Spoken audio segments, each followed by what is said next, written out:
आज की जो प्रेस कॉन्फ्रेंस है ये फिल्म लफ्ज़ों का प्यार रिलीज़ हो रही है 4 अगस्त को, उस सिलसिले में है।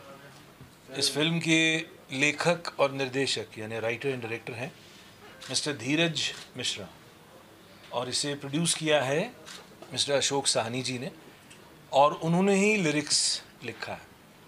आपके सामने इस वक्त हम जो बैठे हैं उसमें फिल्म के हीरो हैं मिस्टर विवेक मिश्रा, फिल्म की हीरोइन है कंचन राजपूत और फिल्म को म्यूज़िक से सजाया है मिस्टर काबुल बुखारी ने। मैं ललित पारीमू इसमें इस लड़के का फादर प्ले कर रहा हूँ। उसके अलावा फिल्म में जरीना वहाब जी हैं, अनीता राज है, मीर सरवर है और भी इम्पोर्टेंट रोल्स में अलग अलग एक्टर्स हैं। तो कहानी बेसिकली लफ्ज़ों का प्यार जैसा नाम बताता है, मोहब्बत की कहानी है, प्यार की कहानी है। लफ्ज़ों में प्यार, फिल्म लफ्ज़ों में प्यार मोहब्बत की कहानी है, रोमांस की कहानी है, एक लड़का लड़की के प्रेम की कहानी है। और लड़के का अपने फादर के साथ रिश्ता ठीक नहीं है शुरू में। फादर जैसा कि अक्सर घरों में होता है कि चाहता है कि बेटा सही रास्ते पे चले, फादर का बिज़नेस है तो बिज़नेस को संभाले, नहीं तो कामकाज में लग जाए। पर बेटे का शौक़ है गीत और संगीत, तो इस वजह से फादर उसे कहानी की शुरुआत में हम देखते हैं कि उसे घर से निकाल देता है और कहता है कि निकम्मा है, किसी काम का नहीं। लड़के की एक अलग जद्दोजहद शुरू हो जाती है, संघर्ष शुरू होता है और वो म्यूज़िक की दुनिया में कुछ करना चाहता है और इस पूरी जर्नी में उसका प्रेम भी होता है, प्रेम में उतार चढ़ाव भी है, उसके गाने बनते हैं और अंत में वो कुछ सिद्ध करके अपने फादर से वापस मिलता है, अपने फैमिली में वापस रीयूनाइट होता है। लेकिन इस दौरान बीच में बहुत कुछ होता है जो आप फिल्म देखेंगे तो आपको पता चलेगा।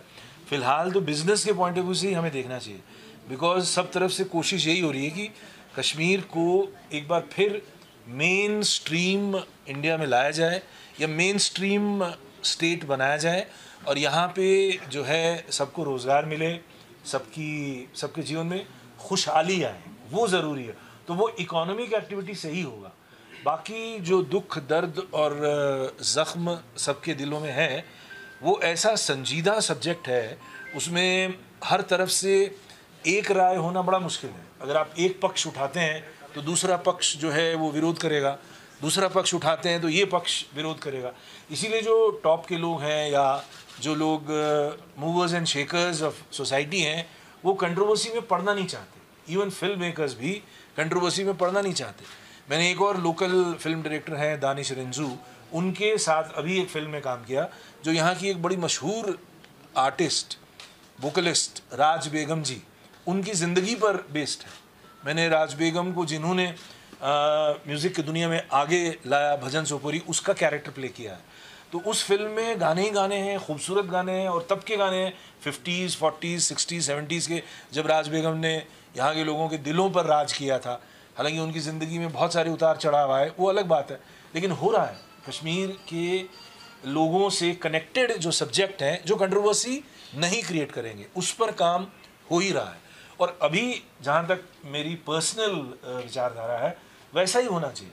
अगर हम कंट्रोवर्सी में फंसेंगे तो वो फिल्म मेकर भी फंसेगा, देश भी फंसता है, फिर वो इंटरनेशनल मसले हैं, दूसरे प्रॉब्लम्स हैं, प्रोपेगेंडा, ये वो। तो उससे अच्छा है कि एक बीच का रास्ता ऐसे निकाला जाए जहाँ पे काम भी हो और रोज़गार भी मिले। फिल्मों ने पहले से 60s के ज़माने से जिन लोगों ने फिल्में यहाँ बनाई हैं, उन्होंने तो रोज़गार दिया ही है ना। यहाँ पे खूबसूरती दिखाई गई है। हम उसको कश्मीर को बेचा है ऐसा नहीं कह सकते, because it is an economic activity. Film production is a big economic business and everybody thrives, everybody gain. Fair of perception तो है ही है, because if things happen suddenly तो उसमें थोड़ा सा जर्क तो लगेगा ही। अभी तक जो चीज़ एकदम बंद थी पिछले 30 सालों तक, इस फिल्म इंडस्ट्री का कुछ भी यहाँ पे थिएटर्स नहीं थे, तो अचानक जब आप उसको शुरू कर रहे हैं तो उसको डाइजेस्ट करने में समय लगेगा। There is no doubt in it, वो एकदम से लोग स्वीकार करेंगे because it is habit. Human nature जो है वो आदत से चलता है, हैबिट से चलता है।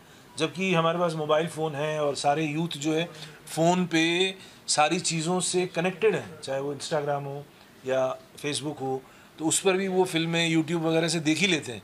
लेकिन सिनेमा हॉल में जाना जो है वो प्रचलन अभी शुरू नहीं हुआ है। तो जब तक वो प्रचलन शुरू नहीं होगा वापस थिएटर की तरफ जाना, वैसे एक बात बता दूं, पूरे देश भर में अभी थिएटर की तरफ जाना जो है वो कम हो गया है बिकॉज ऑफ घरों में बैठ के ही, अब OTT भी है तो घर में ही बैठ के सब कुछ देखा जा रहा है। तो ये सिर्फ कश्मीर की समस्या नहीं है, पूरे देश की समस्या है, वर्ल्ड की समस्या है कि सिनेमा घरों में लोग कम जाते हैं। तो यहाँ जो अभी ये रास्ता खोला है ये समय लेगा। फिल्म पॉलिसी अभी शुरू हुई है तो इसमें टाइम लगेगा, उसमें 2 साल 3 साल 5 साल लग सकता है। कल म्यूज़िशियन या कश्मीर से बिलोंग करता हूँ मैं, उस हिसाब से मैं ये कहना चाहूँगा कि ये फ़िल्म कश्मीर के अंदर ज़्यादातर इसका पार्ट जो है वो शूट हुआ है।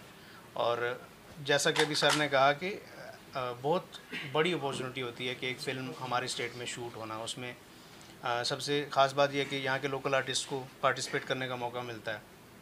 कल तक वही आर्टिस्ट जब बड़े हो जाएंगे तो वो और ज़्यादा फिल्में अपने स्टेट की तरफ लाएंगे।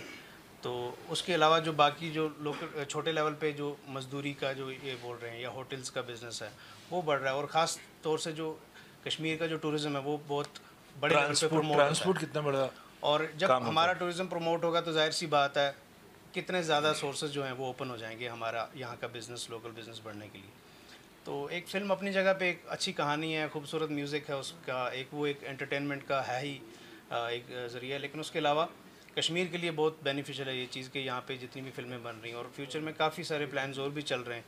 और ख़ास बात यह है कि यहाँ के जो लोकल प्रोड्यूसर्स डायरेक्टर्स हैं वो यहाँ के लोकल आर्टिस्ट को लेकर बड़ी बड़ी फिल्में प्लान कर रहे हैं। तो अल्हम्दुलिल्लाह मैं तो खुश हूँ इस बात से बहुत ज़्यादा। रास्ता तो खुल गया, अच्छी बात तो यही है ना, रास्ता खुल गया। उसके अलावा फिल्म पॉलिसी भी शुरू हो गई है, मतलब पेपर पे तो आ ही गया है। मैं जब लास्ट टाइम भी यहाँ आया था, शायद आप ही से मिला था, प्रेस कॉन्फ्रेंस हुई थी। उसके अलावा मैं एक और फिल्म की शूटिंग के लिए आया था और उस दौरान कश्मीर में 20 फिल्मों की शूटिंग हो रही थी, 20 फिल्म्स एट ए टाइम। उस वक्त जगह नहीं मिल रही थी। तो yes we can say that कि कश्मीर का रुख कर रहे हैं लोग। और इसके अलावा कश्मीर के जो लोकल प्रोड्यूसर्स एंड डायरेक्टर्स हैं वो भी जद्दोजहद करके फिल्में बना रहे हैं और यहाँ की लोकेशंस और यहाँ के आर्टिस्ट और यहाँ के वर्कर्स का इस्तेमाल अपनी फिल्मों में